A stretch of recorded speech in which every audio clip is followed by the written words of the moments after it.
we are going to dive into something that I talked about at the last Longevity Now conference, which is the subject of mood balancing and diving into emotional health and getting into how we can have not only nutritional strategies and functional foods, and of course a recipe today, little breakfast maybe.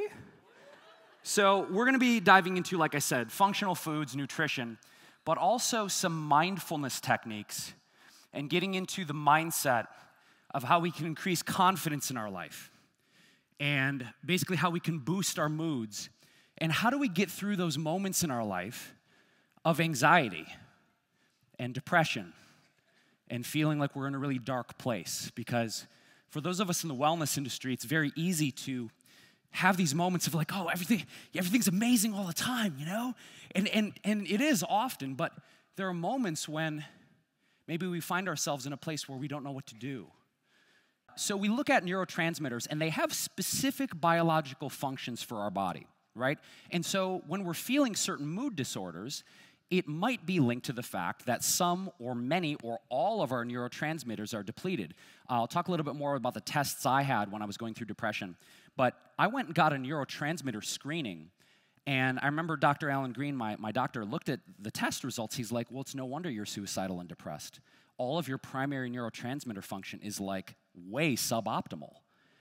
And there's so many reasons for that we'll get into in a second, but getting a clear picture as to what is going on with your neurotransmitter function allows you to address it more acutely and get a laser focus on that. So what causes neurotransmitter depletion? I mean, prolonged chronic stress, hand raised. I will ask this question. How many of you guys feel a level of potent chronic stress on a regular basis? Raise your hands.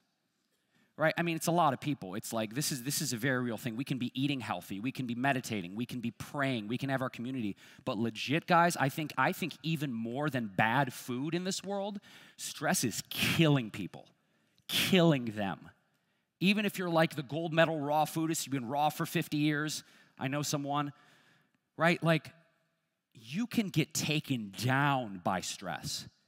And that's what I really want to focus on later on in this presentation with some of the mindfulness practices.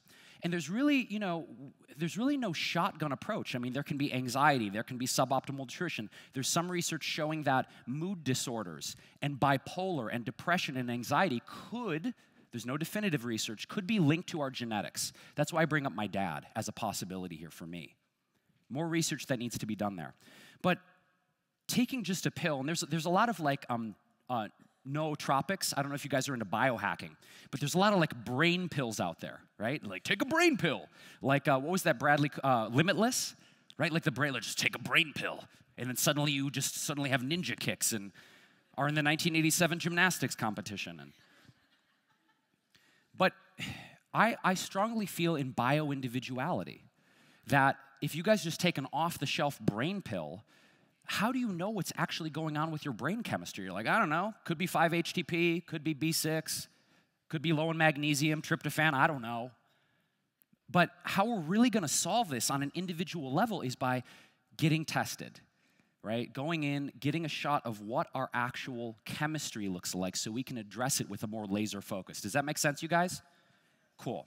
Okay, so let's talk about the 3 emotional neurotransmitters, because again, this is about mood health and emotional health. So this is one that I think people are massively deficient. Maybe not here, because I've got a lot of really good hugs in. You guys are really good huggers. That's why I love coming here for the hugs.